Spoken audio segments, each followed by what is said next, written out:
Para empezar rápidamente, por ahí recuperar algunas cuestiones que planteó el profesor la clase pasada y algunas consideraciones interesantes que me parece que surgieron de los chats para hacer algún repaso de la unidad 1 y después ingresar en la unidad 2, compartir un poco los criterios epistemológicos, políticos, metodológicos de la materia, y surgieron varias cuestiones. La primera fue el tema de que nada es natural, de que todo es una construcción social.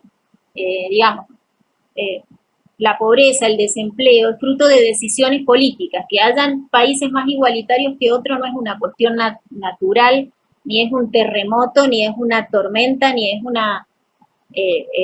digamos, ni es un fenómeno natural, ni es la lluvia. Estamos hablando de decisiones políticas y de políticas públicas sociales determinadas y de decisiones políticas, acciones u omisiones, como decimos en políticas públicas. Eso me parecía interesante tenerlo en cuenta. ¿Por qué consideramos, primera pregunta de examen que le vamos a hacer con el profesor, por qué consideramos que todo es una construcción social? Son decisiones que se toman, ¿sí? No es natural la pobreza, no es natural el desempleo, no es normal las situaciones de desigualdad social. Digamos, en el transcurso de la tarde vamos a tener en cuenta cuáles son las decisiones políticas que se han tomado en cada momento histórico y en cada sistema socioeconómico en distintos países para dar lugar a ciertos esquemas institucionales de lo que nosotros llamamos estados de bienestar, que es uno de los conceptos centrales de la materia.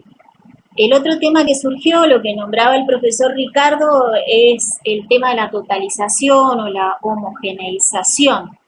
Estas cuestiones cerradas que escuchamos en el discurso hegemónico dominante de que todos los pobres son vagos o que todos los desempleados no quieren trabajar. Digamos, estamos invadidos con estos discursos hegemónicos. Y esta homogeneización o totalización de los fenómenos sociales es una manera de dominar, es una manera de imponer una verdad o una falacia social. Y por otra parte también salió otro de los temas centrales de la materia, que es que nosotros como cátedra, digamos, nuestro criterio epistemológico, conceptual de la materia, es que los problemas sociales no son individuales. Si estás en situación de pobreza o sos desempleado, no tenés un problema psicológico, biológico, individual. Tenés un problema social, eso es un producto sociohistórico.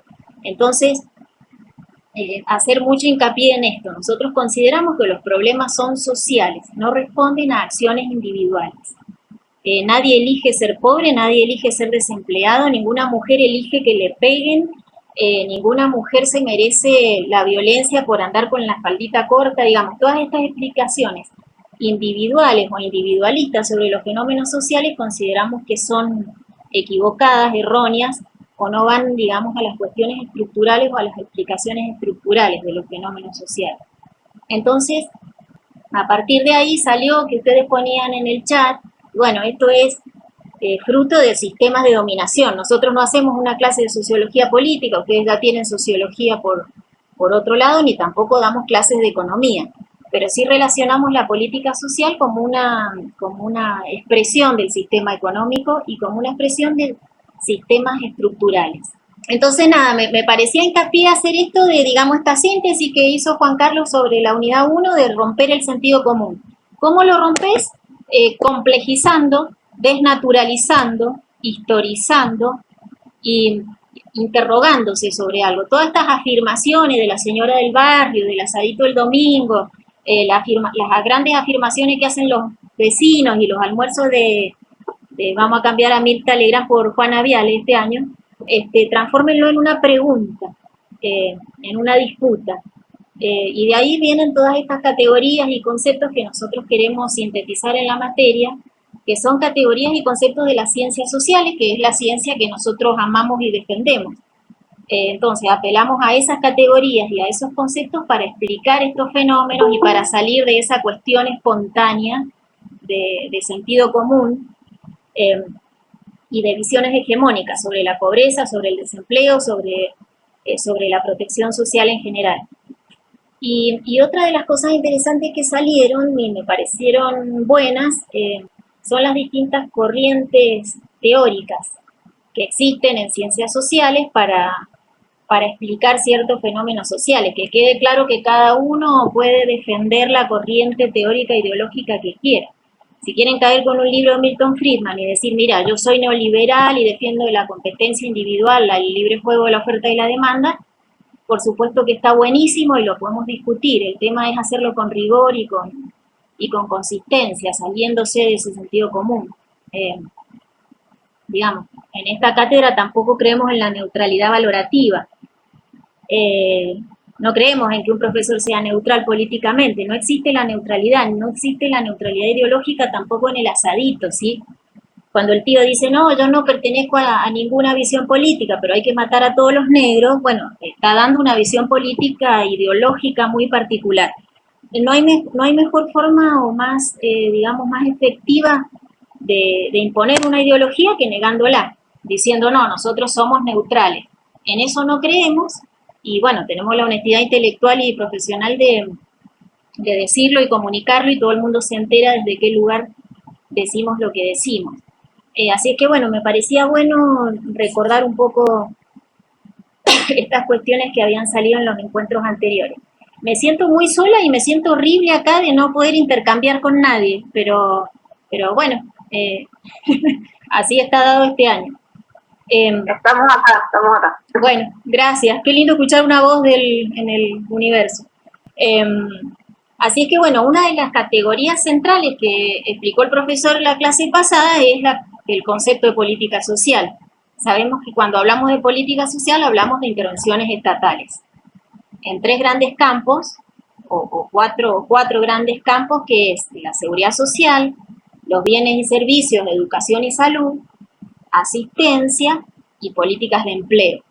Nosotros hablamos en esta materia durante todas las unidades de cómo juegan y cómo actúan estos campos en cada momento sociohistórico, en cada país, en cada modelo de estado de bienestar, ¿sí?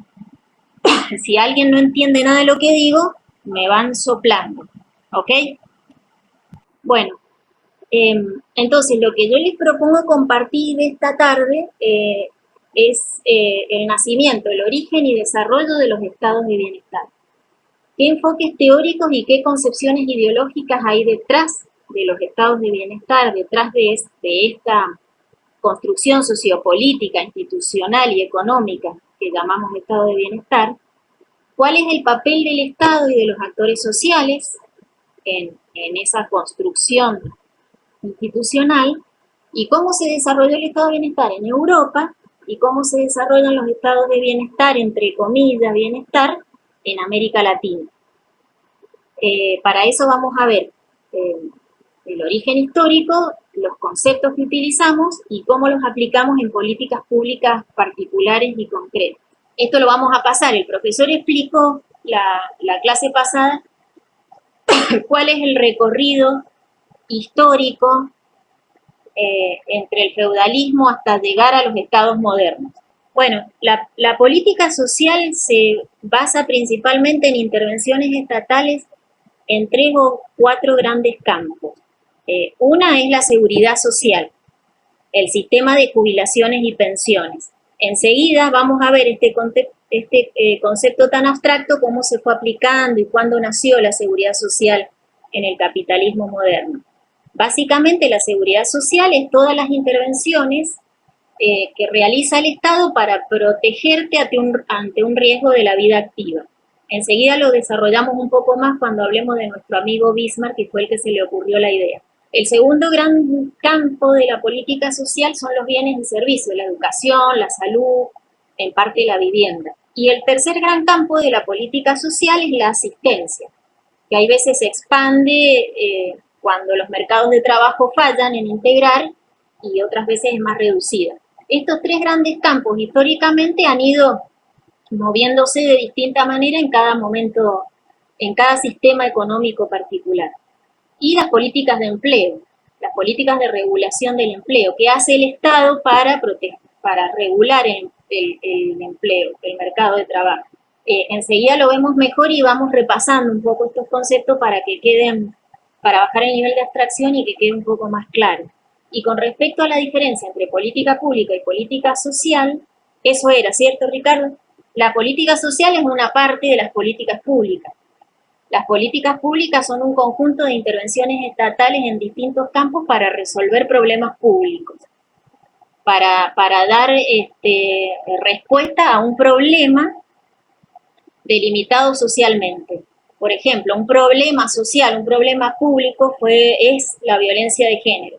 Anteriormente era un problema privado, entonces si vos tenías este dolor en tu casa era privado, el Estado no intervenía. Entonces vienen las mujeres y dicen, no, lo personal es político, que nos violenten a las mujeres es un problema social y es objeto de intervención estatal. El Estado tiene que intervenir a través de una política pública, políticas de género, políticas en ley en contra de la violencia de género. Las políticas de transporte, las políticas económicas, las políticas ambientales son parte de un conjunto de políticas públicas, que son públicas porque implican la intervención del Estado y la intervención del gobierno. O sea, hay una decisión gubernamental de intervenir con cualquier producto político, sea una ley, sea cualquier decisión política, para resolver ese problema. Y la política social es una parte de ese gran conjunto de políticas públicas. ¿Y por qué es política? Es política porque implica una visión de mundo, implica un objetivo, disminuir la pobreza, disminuir la mortalidad infantil, disminuir el desempleo, lograr sociedades más igualitarias. Son temas políticos.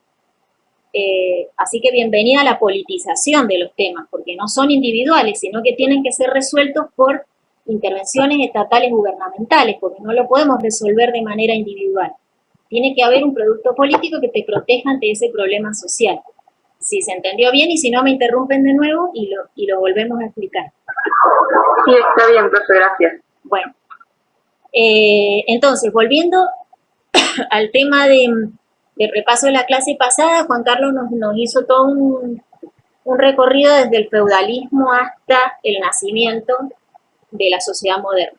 Entonces dijimos de que en el feudalismo era un mundo, digamos, donde no existía la propiedad privada, no existían los derechos individuales, no existía la movilidad social, y la forma que vos te protegías, tu salud, tu educación, resolvías tu sobrevivencia, era con un elemento estructurador de la protección social que era la limosna. La limosna es una manera de proteger socialmente a la población, entre comillas, bajo una visión eclesiástica, religiosa, cristiana.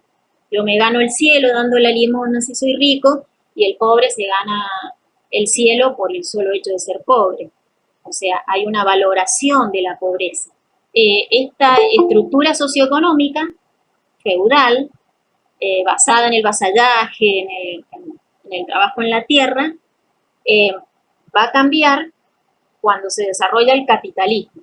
Antes se desarrolla el Estado moderno, la Reforma Protestante, entonces la pobreza, en lugar de ser valorada socialmente, se condena a la mendicidad, se condena a la pobreza. El pobre es una anormal, es un vago y hay que corregirlo o controlarlo. ¿Cómo lo corrijo y cómo lo controlo o cómo lo encierro? Bueno, con dispositivos institucionales muy claros, como fueron las casas de corrección, las casas de trabajo, los workhouses, y bueno, todo lo que ustedes han visto en otras materias. Y hay un hecho político que también nos interesa mucho, que es la Revolución Francesa, que ustedes lo habrán visto en historia o las ven en otras materias. Bueno, lo que nos interesa a nosotros en política social de la Revolución Francesa es que se desarrolla un concepto que es el concepto de igualdad. Libertad, igualdad, fraternidad. Los revolucionarios franceses van a discutir este absolutismo monárquico de la centralización del poder político de la edad moderna, y van a disputar ese absolutismo y van a decir, bueno, nosotros tenemos derecho como ciudadanos, igual que el rey. Entonces rompe esa estructura monárquica, jerárquica, y plantea nada más ni nada menos que la igualdad social. Plantea los derechos civiles, el derecho a la vida, el derecho a a reunirme con otros, el derecho a la opinión, el derecho a la libertad de expresión, el derecho a reunirme, digamos, como el derecho a ser un ciudadano y no a ser un súbdito. Y después vienen los derechos políticos. Bueno, tenemos derecho a votar y a formar un partido político. Pero ¿qué pasaba con los derechos sociales? Y entonces a partir de ahí llegamos al capitalismo. El capitalismo, esto que tanto repetimos tan naturalmente, es el sistema económico que nos rige mundialmente, 8.000 millones de personas, y nos rige hasta en nuestra vida íntima.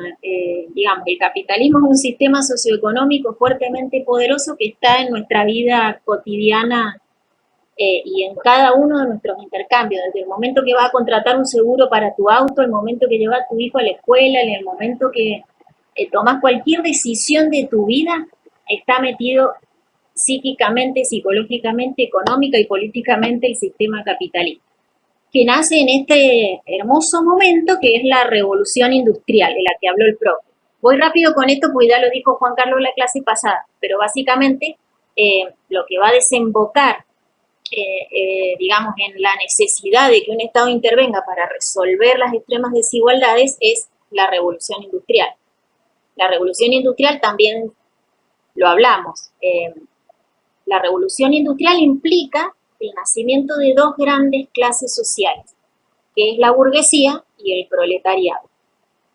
O sea, ya no es, la revolución es una revolución porque es una gran transformación, es una transformación muy profunda del sistema económico.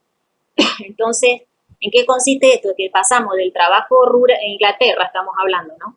Siglo XIX, no sé, 10 millones de habitantes, un país totalmente rural, trabajo manual, pasa a una actividad totalmente industrial, o sea, predominantemente industrial. Y en esa industria, imagínate cómo es la vida de una familia, de un trabajador en plena revolución industrial. De 12 a 14 horas de trabajo, de explotación laboral, trabajo de niños, los niños se quedaban dormidos en las máquinas, le limaban los dientes para que no comieran tanto, las mujeres embarazadas trabajaban en las minas, arrastradas, bueno, digamos, la desestructuración más grande de la historia de la humanidad, los disfuncionamientos sociales más profundos de la humanidad que se pueden nombrar a lo largo de la historia, uno de ellos es la revolución industrial. Y acá nace, como les digo, un conflicto. Nace lo que nosotros llamamos la cuestión social. La cuestión social es otra categoría analítica para romper este sentido común que tanto nos molesta tanto. La cuestión social es un concepto central en el plan de estudio de trabajo social y espero que lo siga haciendo. Ahora se está discutiendo, o se estaba discutiendo el plan de estudio, bueno, discutir teóricamente, reconceptualizar la cuestión social, ponerla en debate, nos parece con los profes importante. No es que copiemos categorías de Europa y las apliquemos críticamente a América Latina, sino que consideramos que la cuestión social como concepto tiene una densidad teórica y política muy fuerte como para poder explicar los problemas sociales de la economía global, ¿sí? Entonces, me encantaría preguntarles a ustedes qué entienden por la cuestión social, que lo ven en todas las materias y bueno, hasta que se reciben y cuando ejercen convivimos con la cuestión social. Desde el momento que alguien decide poner una empresita en San Rafael, ahí ya tenés una cuestión social. Digamos, la cuestión social implica, me pone muy mal no verles las caras y preguntarles y que ustedes me expliquen lo que es la cuestión social, pero no importa.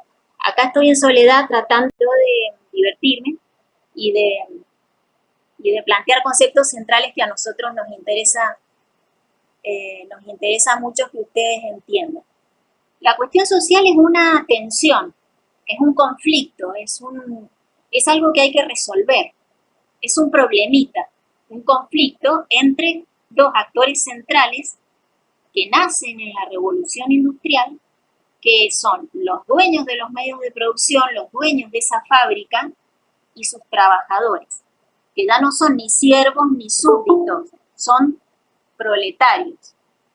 Ese conflicto entre el dueño de la empresa, que tiene una empresa textil en Manchester y tiene 400 empleados y los tiene como en una prisión.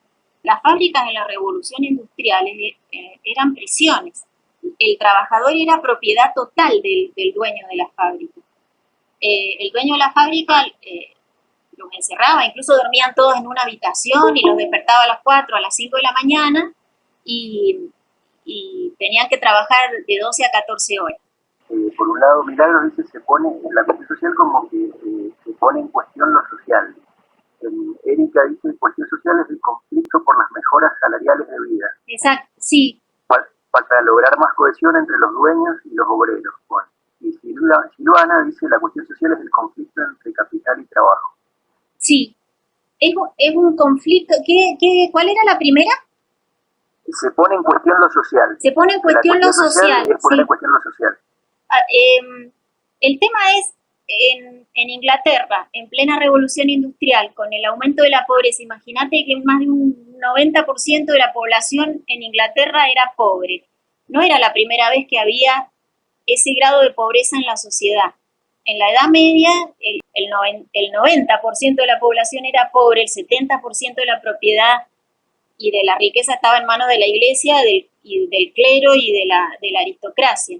El tema que ahora se transforma en un problema social, como vos decís, digamos, se cuestiona lo social. Entre el aumento de la pobreza, del pauperismo y del desempleo en Inglaterra, la élite dominante de Inglaterra dice, bueno, dos posturas, una cuestión moral, la Sociedad Fabiana y todas estas organizaciones inglesas decían es inhumano que los niños trabajen, y había una parte de los dueños de la empresa que decían, y bueno, pero nosotros necesitamos buena mano de obra para que el capital se siga reproduciendo en buenas condiciones, ¿sí? El capitalismo es un sistema socioeconómico basado en la acumulación del capital, basado en la propiedad privada, basado en el libre juego de la oferta y la demanda y basado en la competencia. Entonces, a ese capitalismo, los dueños del capital tenían que seguir reproduciéndolo y para eso necesitas que la mano de obra esté bien comida, esté bien alimentada, etc. La cuestión social es eso, es cómo conciliar los intereses del capital con los intereses del trabajo, cómo reducir la desigualdad social. Entonces, un conjunto de autores franceses que a nosotros nos gusta mucho, Castello, Zambalo, Doncelot, Polanyi, van a postular este concepto para explicarte este proceso, que es un proceso de desestructuración total de la vida a raíz de la revolución industrial. Entonces, lo que cuestiona esta cuestión social, valga la redundancia, es los extremos, digamos, los extremos de desigualdad. Se interroga la capacidad que tiene una sociedad para existir integradamente. Necesitamos una sociedad integrada que funcione con todo digamos, la cuestión ideológica que tiene estos conceptos. Entonces, para resolver esta cuestión, ¿quién necesita intervenir? El Estado. Necesitamos protecciones gubernamentales, necesitamos políticas públicas, necesitamos políticas sociales para atenuar esa cuestión social. La cuestión social no se resuelve nunca, porque no ha existido empíricamente en el mundo una sociedad totalmente igualitaria, ¿sí? Lo podemos discutir, pero no conocemos una sociedad totalmente igualitaria. No hay sociedad donde no haya una cuestión. Pero en este momento, y estamos hablando fines del siglo XIX, en Inglaterra la cuestión social se intenta resolver a partir de la intervención del Estado.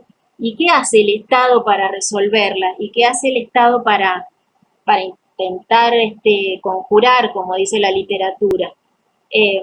Interviene limitando el capital. Entonces le dice a estos señores que son los dueños de las empresas, mire, usted no tiene discrecionalidad total sobre un trabajador. Le tenemos que dar derecho a estos señores trabajadores. Y a usted lo tenemos que limitar. ¿A través de qué? A través de un sistema de seguro, a través de regulaciones laborales, salariales, como dijo una de las chicas recién, a través del vínculo salarial y a través de las regulaciones colectivas, a través de las políticas sociales. Entonces, en esta época se originan las primeras políticas sociales en el capitalismo moderno, las primeras políticas sociales en la historia económica, que es el estado de bienestar. ¿Qué entienden ustedes por bienestar? ¿Qué es lo que te sugiere la palabra bienestar? Por ahí la Organización Mundial de la Salud, que está tan de moda ahora, cuestionada o no, sugiere como el bienestar como salud física y psíquica, por ejemplo.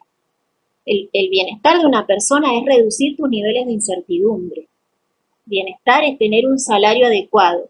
Bienestar es tener cierta seguridad o cierto margen de, digamos, de certeza que cuando vos te enfermes vas a ser atendido, que cuando tengas hijos los vas a poder llevar a la escuela, que cuando seas viejito y ya no puedas sostener un ingreso, el Estado te va a asegurar un sistema de jubilación, un sistema de sostenimiento del ingreso.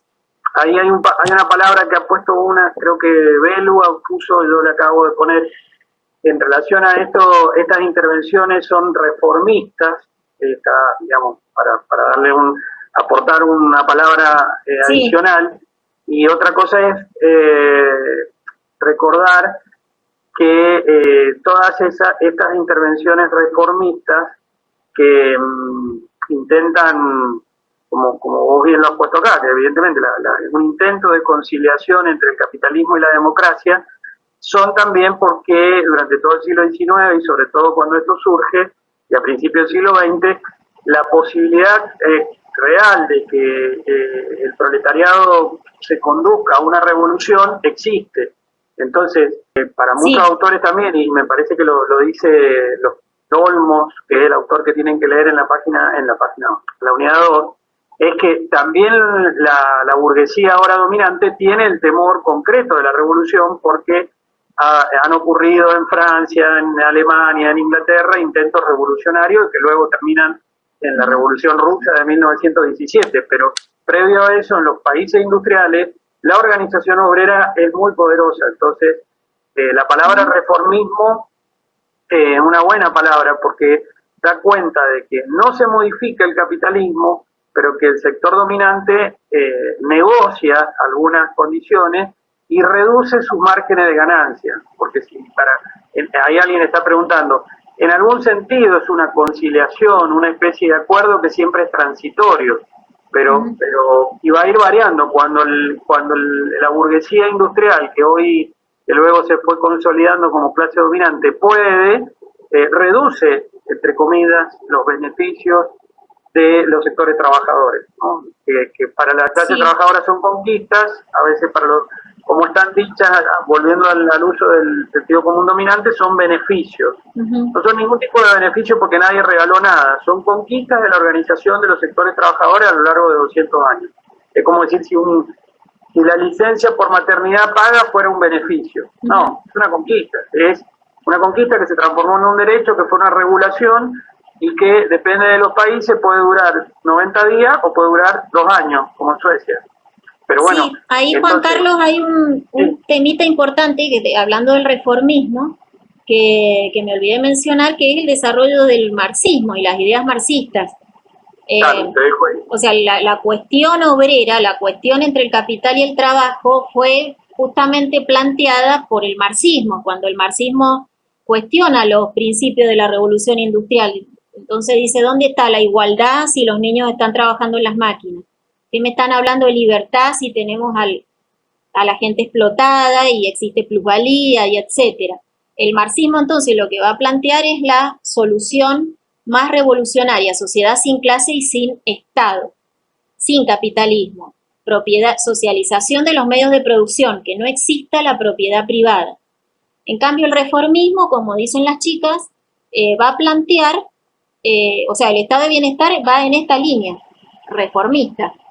Va a plantear ponerle límites al capital y va a conciliar el capitalismo industrial con la democracia liberal, digamos, erradicando toda pretensión revolucionaria o, digamos, de negación de la propiedad privada. Es muy interesante recoger el debate inglés que hubo en el nacimiento del estado de bienestar, desde el Partido Liberal hasta el Partido Conservador, hasta la Sociedad Fabiana y los partidos socialdemócratas. ¿Por qué decimos esto? Porque, digamos, no había un acuerdo general entre conformar un bienestar y darle derecho a los trabajadores. El liberalismo más extremo decía, no, es individualismo puro, el capital se tiene que seguir reproduciendo sin ninguna intervención estatal. Y por otra parte, el laborismo inglés va a plantear de que es necesario los derechos sociales. Ahí, Juan Carlos, bueno, el tema de que todo esto fue una discusión democrática en Inglaterra. Está buenísimo recoger los debates parlamentarios que hubieron antes de esta configuración de grandes sistemas de protección social. No sé si querés decir algo con respecto a eso o avanzamos un poco más al siglo XX. Eso, retomar ahí que estaba esa palabra reforma que me pareció interesante, sí. y ubicarlo también en esto que vos estás comentando, nada más. Sí, de hecho está bueno la palabra reformista porque vos en el estado de bienestar tenés distintas concepciones, los más conservadores, los más reformistas y los más revolucionarios que dicen, no, nosotros no queremos estado de bienestar, que es el marxismo, porque quita capacidad revolucionaria. Si vos le das derecho a los obreros, entonces, digamos, disminuimos su capacidad de hacer la revolución. Y toda esa discusión está presente hoy en día también. Así es que, bueno, para sintetizar un poco el concepto de cuestión social, es necesario ver, digamos, en el origen del estado de bienestar, cómo cambia la concepción de la pobreza, de esa pobreza individualista explicada a través del mal comportamiento. Los pobres son pobres porque son viciosos, porque se portan mal, porque son borrachos, porque no prevén nada, porque no le ponen esfuerzo, no le ponen sacrificio. Esa discusión, ese debate inglés se resuelve y gana esta otra posición, que es la concepción estructural. La pobreza se debe al mal funcionamiento económico, a la mala distribución de los ingresos. Se debe a la necesidad de que yo tengo que integrar socialmente a esta población. Es un problema social y no individual. Y esto también es revolucionario. Entender revolucionario entre comillas, digamos. Entender que la pobreza y el desempleo no es individual, sino social, va a cambiar toda la estructura de la protección social y va a dar origen a las primeras políticas sociales y a las primeras regulaciones del Estado.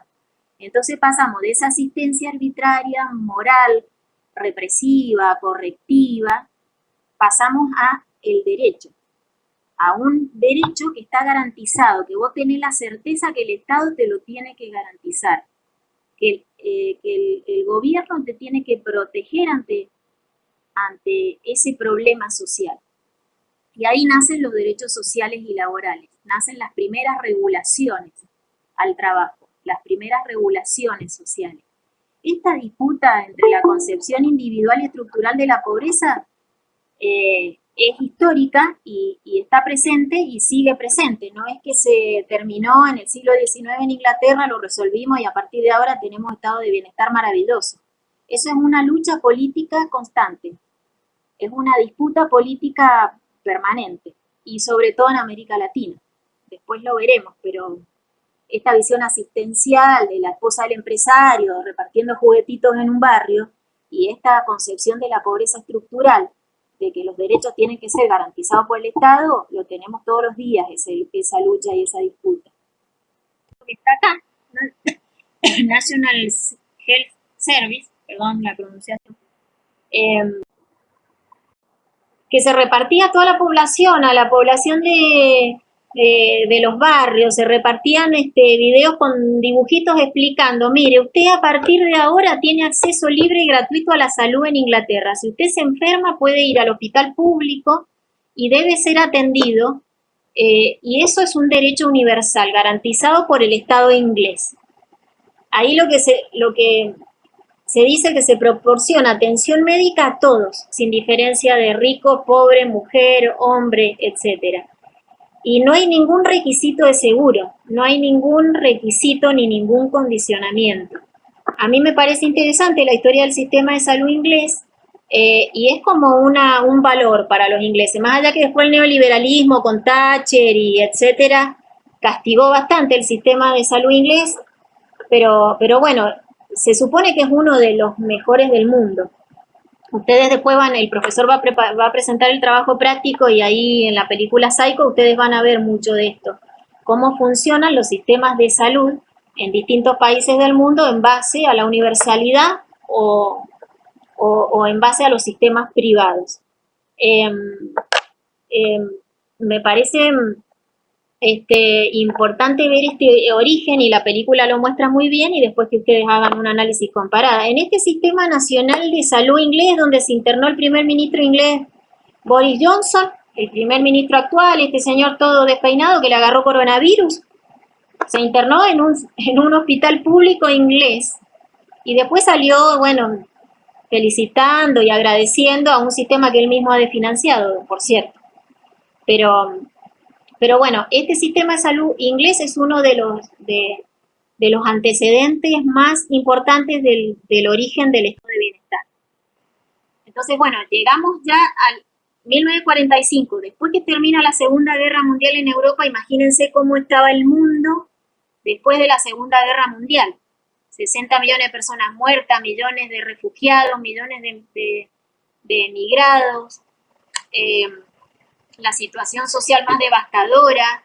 Entonces, a partir de ahí se reconstituye Europa, a partir de, bueno, del Plan Marshall, de ayudas económicas de Estados Unidos, de reactivación de la economía, pero básicamente, para 1945 en Europa el pacto sociopolítico estaba claro de que se debían constituir estados de bienestar y debían consolidarse. Entonces, la mayoría de los países en Europa ya tenían sus sistemas de seguridad social consolidados y centralizados administrativamente, y había un acuerdo político que lo recalco y lo digo e insisto en esto, del rol central del Estado para resolver problemas sociales, para garantizar derechos en base a una concepción estructural de la pobreza y el desempleo y no en base a una visión individual.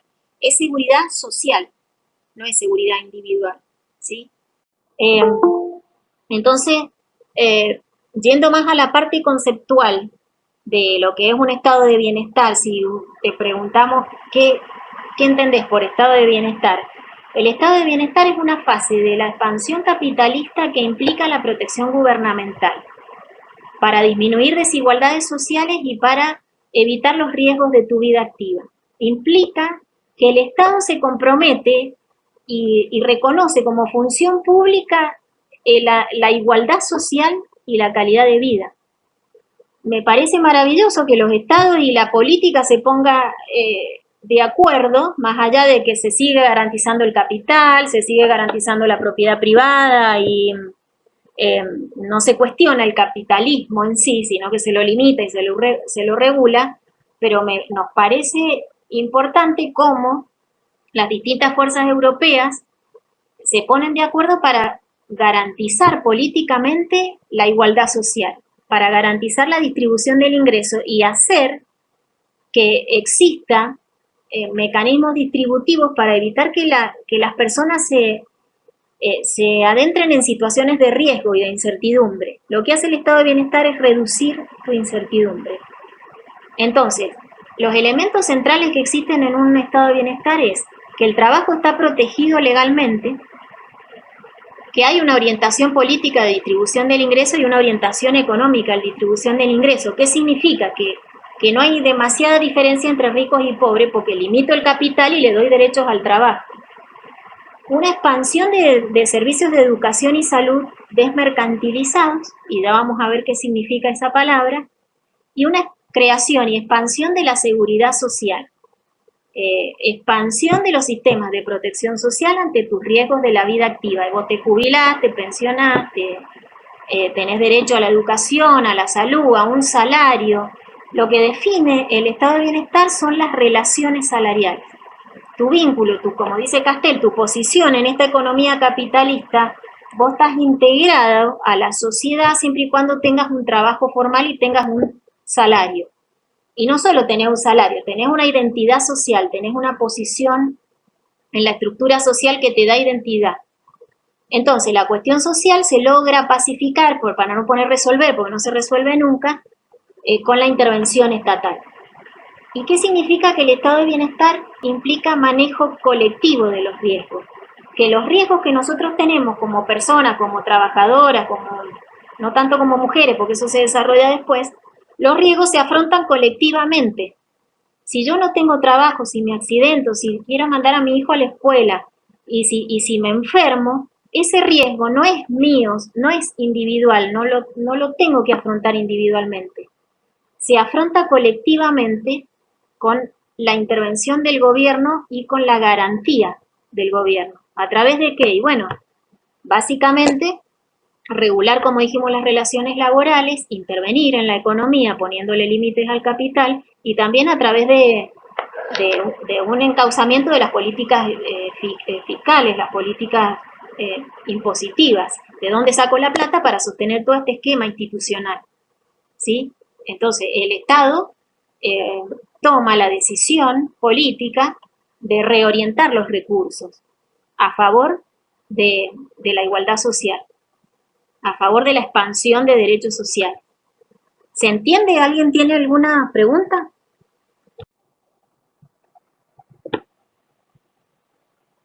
Entonces, el bienestar, aparte de que es una estructura sociopolítica, institucional, económica, que implica un desarrollo capitalista combinado con derechos laborales, también implica la capacidad que tiene ese Estado para manejar los riesgos. Hoy en día los riesgos se han multiplicado por un contexto de pandemia. Entonces, el riesgo de salud, el riesgo de no ser atendido por el sistema de salud público o privado, los riesgos, el riesgo de enfermedad se ha disparado. Entonces los estados han considerado que no es un riesgo individual, sino social. Algunos estados consideraron de que cada uno se la arregle o deja al individuo librado a su suerte, como he puesto acá, y algunos consideran que es necesario la intervención estatal para multiplicar la infraestructura sanitaria y evitar que el riesgo sea mayor, que se muera más gente.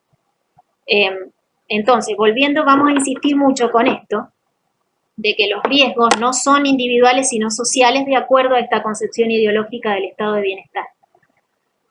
Entonces, a partir de ahí tenés un mecanismo de garantía y reconocimiento de ese derecho. ¿Qué significa? Que está tutelado jurídicamente ese derecho, que yo tengo una ley que me respalda frente a la discrecionalidad del capital, frente a la discrecionalidad de esa relación asimétrica de poder entre yo trabajadora y el Estado en este caso o el sector privado.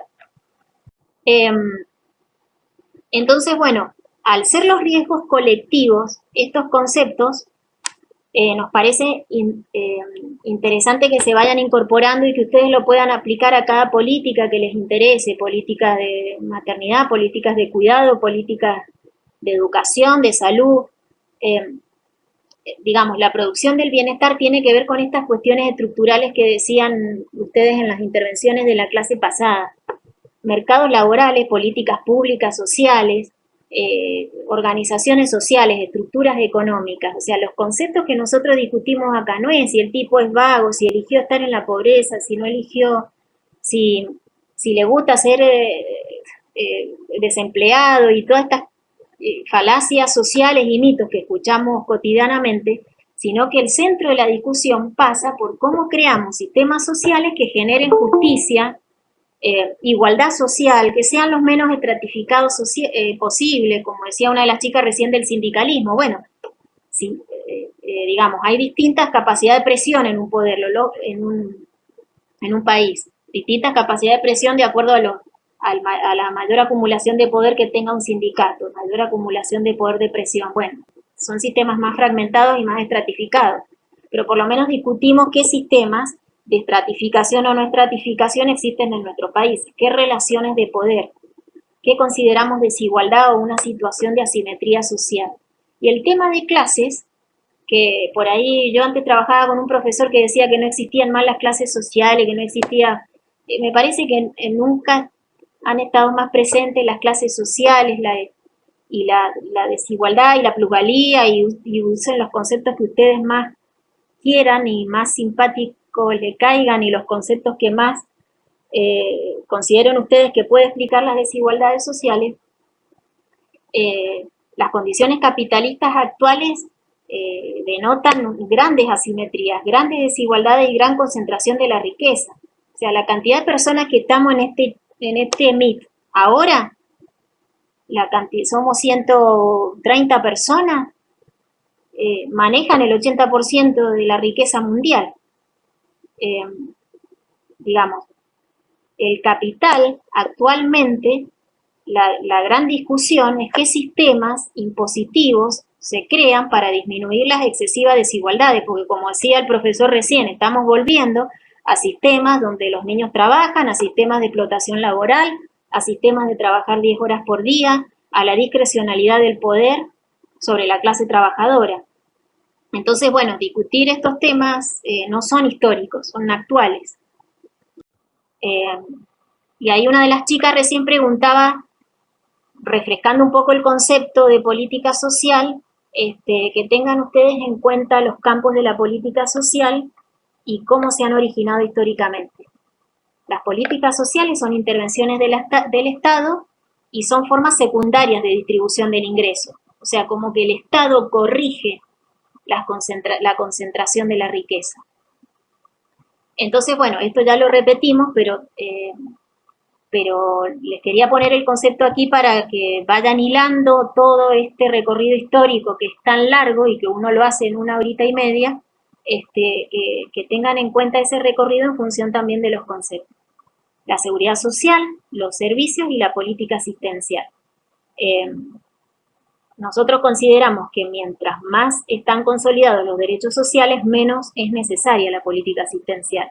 Pero estos 3 campos van a jugar y van a ser preponderantes más o menos de acuerdo a los sistemas económicos y de acuerdo también al crecimiento económico, de acuerdo a cómo el Estado decide financiar la política, de acuerdo también a las presiones de ciertos sectores sociales, de acuerdo a las concepciones ideológicas del momento, ¿sí? Habíamos quedado entonces en cómo se desarrollaron los modelos de estado de bienestar en los países europeos o en un grupo de países. Ahí el profe Ricardo entonces les explicó que ustedes en el trabajo práctico que van a presentar el miércoles van a trabajar sobre una película que hace una comparación entre modelos de estado de bienestar con respecto a una política particular que es la política de salud. Para eso van a tener que aplicar categorías que nosotros utilizamos de Spin-Andersen, que no es que nosotros, digamos, seamos unos caprichosos con este señor, sino que gran parte de la literatura en políticas sociales no deja de considerar las categorías que Spin-Andersen estudió por allá por los años 90, cuando escribió su libro que se llama Los 3 mundos del estado de bienestar. Digo que no es un capricho porque por ahí uno se enamora de los autores y lo presenta como único. No es el único ni el mejor, pero bueno, consideramos que es un esquema teórico muy consistente, muy abarcativo, muy global para analizar el bienestar, tratando de desligarse de ese análisis tan puntual del análisis técnico de la política social. El análisis de los programas, el análisis de las políticas sectoriales, salud, educación, sin tener en cuenta los sistemas de organización social y los sistemas de organización institucional en relación a los sistemas económicos. Por eso consideramos que Spin-Andersen tiene una potencialidad grande e interesante para estudiar los estados de bienestar. Ha sido cuestionado después por la teoría feminista, que ya lo vamos a charlar, pero bueno, este señor da clases en todas las universidades europeas, se instala un tiempo en Barcelona, otro tiempo en la Universidad de Bolonia en Italia y otro tiempo en la Universidad Autónoma de Madrid, ha estado por Estados Unidos y bueno, ha estudiado empíricamente todos los sistemas de protección social y los ha agrupado en un conjunto de países. Gösta Spin-Andersen es noruego y utiliza las siguientes categorías. analicémoslo así, porque las categorías de Spin-Andersen son muy abstractas, tienen un alto nivel de abstracción y no queremos que repitan de memoria o que les sea un plomo el tema conceptual, pero sí es necesario manejar, entender qué es lo que es una política social, entender cómo funcionan los esquemas de seguridad social, entender cómo se financian, cómo son esos mecanismos aseguradores y entender a partir de ahora qué es lo que son los modelos de estado de bienestar. Un poco lo hablamos recién y un poco las intervenciones de los estudiantes y de los profes. ¿Qué esfera te protege contra los riesgos sociales? Si consideramos que el estado de bienestar es la protección colectiva ante los riesgos, lo que estudiamos en política social es quién te protege ante esos riesgos. O cuáles de estas esferas te provee bienestar. Si el mercado, el Estado o la familia. Si vos te enfermas, ¿quién te atiende? ¿Tu familia? ¿Te atiende el Estado en un hospital público o te atiende una prepaga? Si vos querés educarte, podés ir a la universidad privada, pero tenés la opción social de ir a la universidad pública que está desmercantilizada. El Estado se hace cargo de esa esfera del bienestar. Si te jubilás, ¿quién te cubre en Chile la seguridad social? ¿El mercado o el Estado?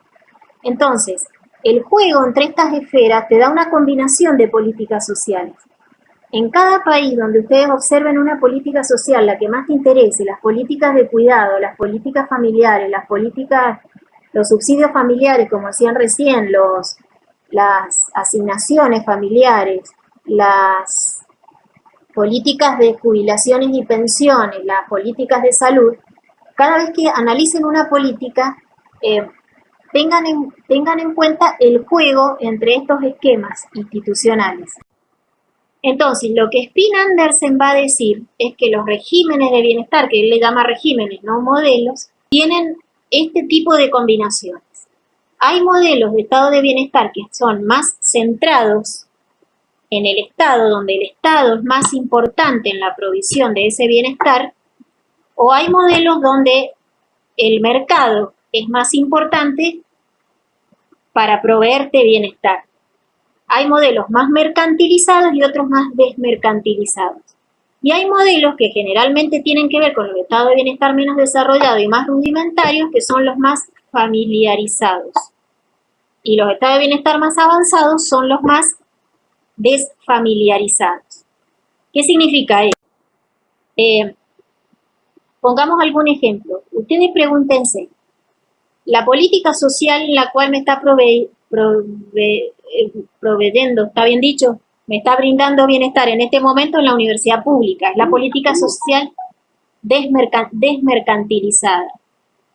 ¿Qué políticas sociales tienen más presencia del Estado y quiénes menos? ¿Y qué políticas sociales o qué pasa cuando la familia se tiene que hacer cargo del bienestar? Entonces, la desmercantilización, interrúmpanme todo lo que sea necesario para que podamos entender el concepto. La desmercantilización se logra cuando se provee bienestar independientemente del mercado. Vos tenés el derecho social garantizado al margen del mercado, al margen de tu capacidad de pago. El Estado reasigna los recursos, no lo tenés que pagar. Vos vas a la Universidad Nacional de Cuyo y no la tenés que pagar. Es una política social totalmente desmercantilizada. Y si me enfermo y me voy al Hospital Carrillo, esa política está desmercantilizada. La mercantilización es justamente una esfera del bienestar que se cubre a través del intercambio mercantil. Yo tengo que pagar por la seguridad social, tengo que pagar por la educación y tengo que pagar por la salud. Es como un mercado, vas a un mercado cualquiera, un supermercado y hay un intercambio mercantil. Compras un bien y el mercado te da ese bien siempre y cuando tengas poder adquisitivo para adquirirlo. Lo mismo pasa con la educación en Chile, por ejemplo. La educación en Chile está mercantilizada. La posibilidad y la opción que tienen muchas familias chilenas de acceder a la universidad depende de su capacidad de pago. Y podemos discutir ética y social y políticamente esta forma de brindar una política social. Y la familiarización o desfamiliarización es cuando la familiarización es cuando la responsabilidad del cuidado recae sobre la familia, especialmente en la mujer, en sociedades como las nuestras. Es decir, cuando la responsabilidad del cuidado de los dependientes, cuando la responsabilidad del cuidado de tus hijos, cuando la responsabilidad cuando sos mamá, la responsabilidad del cuidado de los mayores, la responsabilidad del cuidado de los chicos con algún problema de discapacidad, la responsabilidad del cuidado de los enfermos, lo tiene que afrontar la familia. Nosotros hemos visto recién que a lo largo de la historia el sistema de protección social tiene que ver y protege generalmente al trabajador formal masculino. O sea, que el modelo familiar al que hace referencia la política social históricamente, incluso en nuestro país, el sistema de representaciones sociales y el sistema institucional de política social protege al varón, al masculino, al trabajador formal hombre, blanco en América Latina. Entonces, este sistema de protección social más familiarista está relacionado a una concepción de la familia tradicional, hombre proveedor, mujer cuidadora. O sea que la política social tiene que ver con un modelo familiar, con los valores familiares, donde la familia tiene que proveer el bienestar, muy vinculado al papel de la iglesia, por ejemplo, en los países mediterráneos en Europa. Entonces, acá hay toda una rama de la economía feminista y de las políticas del cuidado que dicen no, pero las políticas tienen que desfamiliarizarse y el cuidado de los dependientes tiene que garantizarse mediante políticas públicas del Estado. El Estado debería desarrollar políticas públicas para el cuidado de tus mayores, para el cuidado de tus hijos, para el cuidado de todos los dependientes de la familia, sea un enfermo, sea un viejito. Hoy en Estados Unidos, si yo quiero mandar a mi hijo a la universidad, como dice la profesora, que no ahorré durante 20 años, no lo voy a poder mandar, porque la matrícula vale $20.000 y porque por año vale $10.000.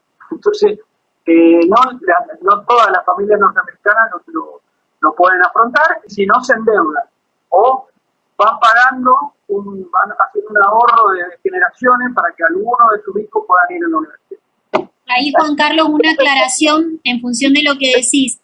Disculpe, sí. Profesora, le quería decir por último al profesor que se quede tranquilo, porque lo que dijo, yo no me siento discriminada para nada, lo que él está diciendo es la realidad, porque yo viví la dictadura en Chile, pero además también quiero decirle, profesor, de que yo soy muy agradecida y yo amo este país porque es un país grande. Y cómo me gustaría que realmente muchos argentinos lo valoraran por lo que es, no por los políticos que nos gobiernan, ¿no? Así que no se preocupe, profesor, porque yo entendí bien lo que usted quiso hablar. Muchísimas gracias.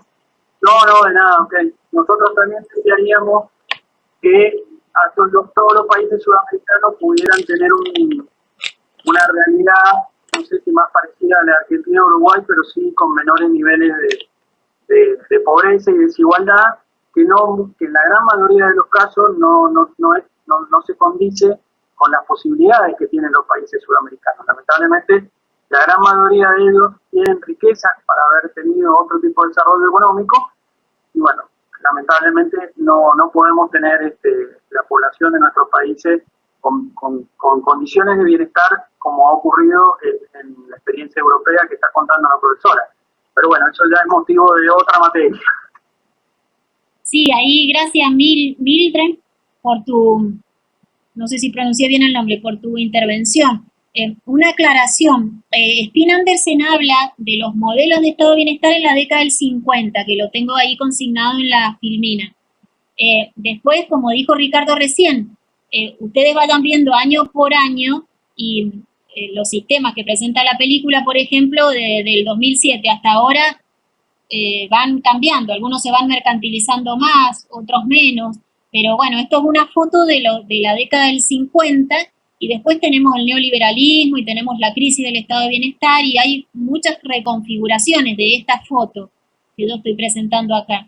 Y sí, con respecto a lo que contabas, también tiene que ver este tema de, digamos, de que Chile, o sea, ha pasado distintas etapas, Argentina ha pasado distintas etapas, Argentina tuvo una gran mercantilización de las políticas sociales en los 90, y Chile, desgraciadamente, bueno, privatiza su educación en la dictadura de Pinochet, privatiza también el sistema de seguridad, de previsión social en la época de Pinochet, excepto las Fuerzas Armadas. Las Fuerzas Armadas tienen un flor de sistema público de reparto y al resto de la gente le dieron un sistema privado. Es lo mismo que hizo Menem en la década del 90 acá en la Argentina. Entonces, bueno, vayan moviéndose también con esas dinámicas históricas, porque estos mapas que nosotros presentamos acá se van reconfigurando y se van moviendo, ¿sí?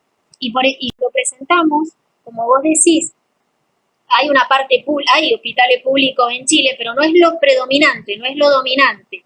Cuando Spin Andersen presenta sus modelos, hace generalizaciones en base a indicadores sociales, a nivel del gasto público, cobertura, población económicamente activa con acceso al mercado de trabajo formal.